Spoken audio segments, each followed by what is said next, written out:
தாம்பரம் பகுதியில் டி.ஆர். பாலுவுக்கு ஆதரவாக தாம்பரம் மாநகர திமுக செயலாளரும் சட்டமன்ற உறுப்பினருமான எஸ்.ஆர். ராஜா தீவிர வாக்கு சேகரிப்பில் ஈடுபட்டார். மேற்கு தாம்பரம் சமத்துவ பெரியார் நகர் பகுதியில் பொதுமக்களை சந்தித்து அவர்களுடன் கலந்துரையாடி அவர் பிரச்சாரம் மேற்கொண்டார். மேலும் வீதி வீதியாக சென்று திமுகவின் திட்டங்களை எடுத்துக் கூறி அவர் வாக்கு சேகரித்தார். இதில் மண்டல குழு தலைவர் டி. காமராஜ், உறுப்பினர்கள் எஸ். சேகர், புகழேந்தி உள்ளிட்ட பலர் உடனிருந்தனர்.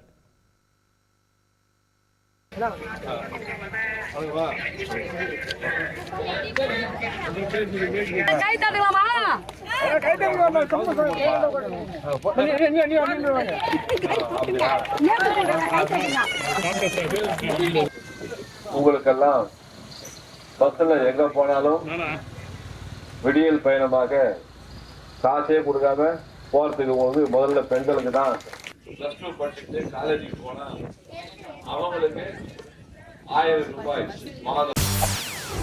செய்திகளை உடனுக்குடன் தெரிந்து கொள்ள உடனே சப்ஸ்கிரைப் பண்ணுங்க.